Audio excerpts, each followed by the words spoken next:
What's up, Saiyan Army? Super Saiyan God workout day 4 coming at ya. This is my second push workout of the week, and this is something I changed actually. So typically this workout's supposed to be done push pull legs, and you can either rest after the first set of push pull legs or rest after this on the 7th day. It's totally up to you. For me personally, I like having set rest days. Also, Saturday is the day where I hang out with Chi and we do stuff, so I kind of put that as my rest day and, you know, Chi time. But you can do it either way, it doesn't really matter. So another thing that I changed with this workout is this isn't a push workout. Push workout would be chest, shoulders, and triceps.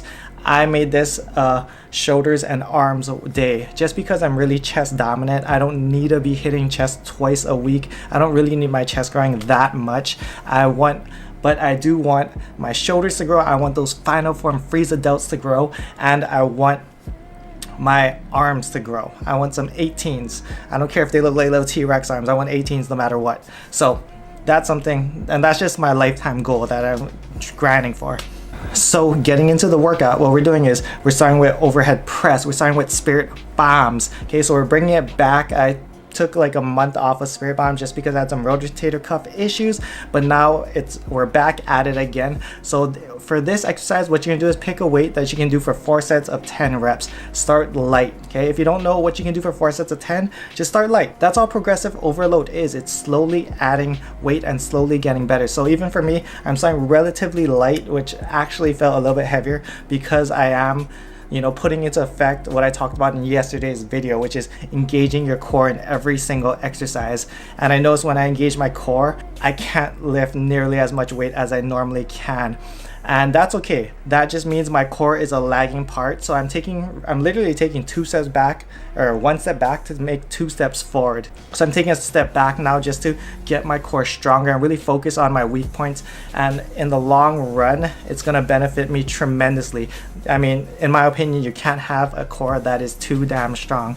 So pick a weight. Could be like around 70% of your 1 rep max, and we're gonna hit this for 4 sets of 10. I just did 135. Again, engaging my core, and yeah, we completed all sets and all reps.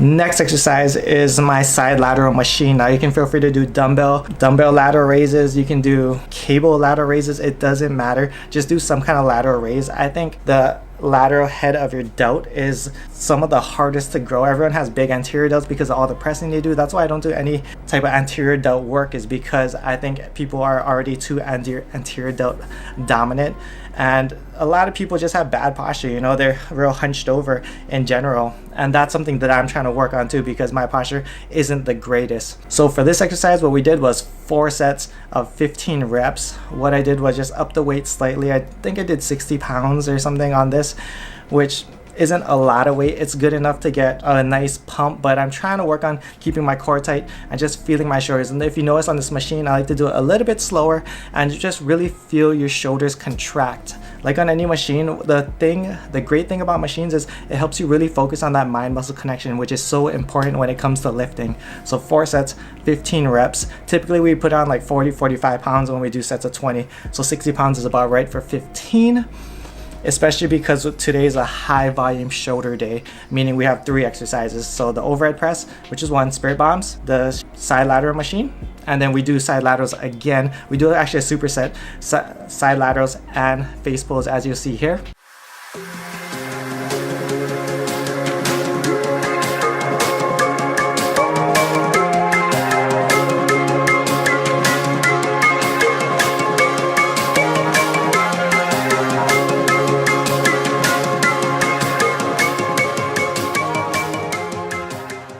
And for side laterals and face pulls, really we're just doing 4 sets of 10 reps each. Typically we do 12, but my shoulders were honestly taxed ever since bringing spirit bombs back into the equation.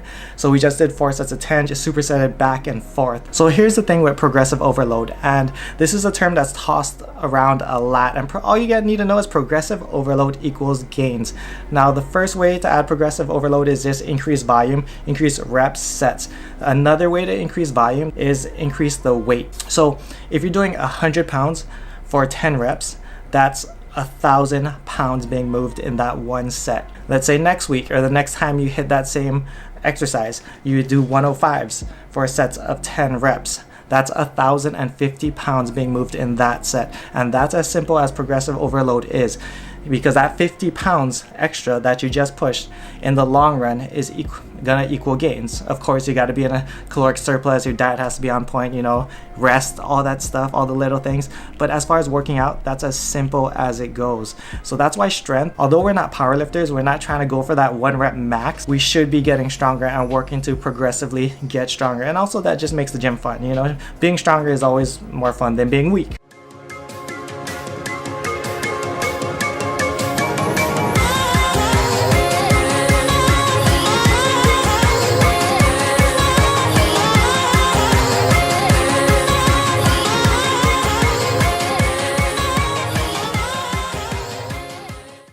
So moving on, we're starting the rest of our arm workout, and this is all biceps and triceps. The reason I keep shoulders in the beginning is because shoulders is, in my opinion, a lot harder to grow than arms.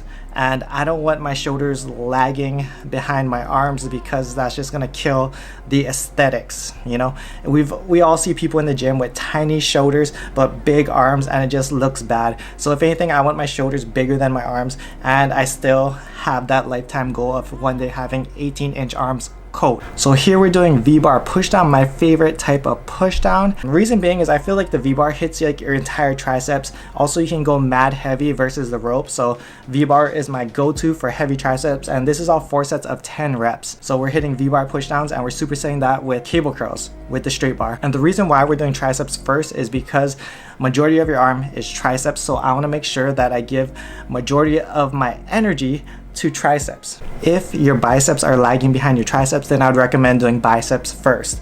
But if your arms are, you know, relatively even, or they're just plain small, definitely work your triceps. Put your energy into where it's gonna make the biggest difference, and that is your triceps, because it's majority of your arm. So 10 and 10, real simple.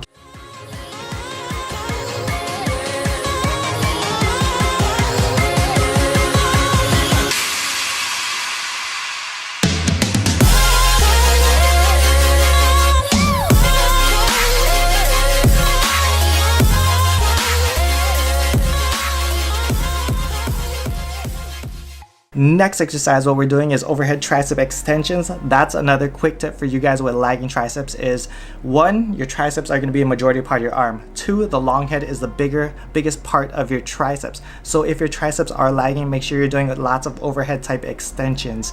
Now, for me, I don't have any problem with my long head. I have like a pretty good tricep sweep when I extend my arm. So that's why we're only doing 1 overhead tricep extension.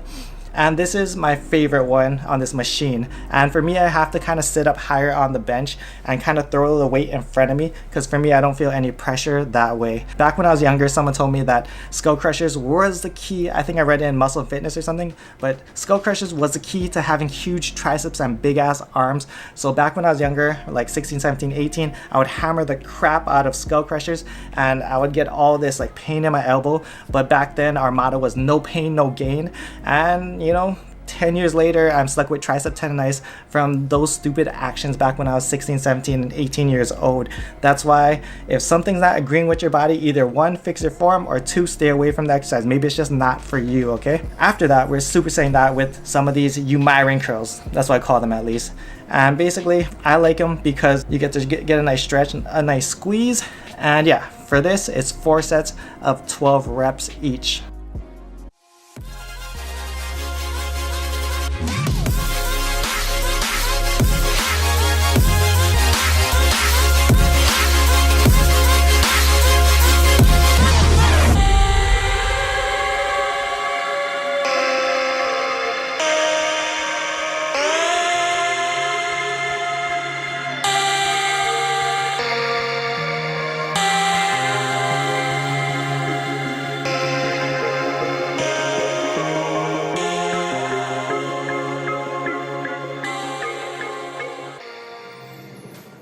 Last exercise we're doing is this occlusion training. Now, occlusion training isn't for everyone.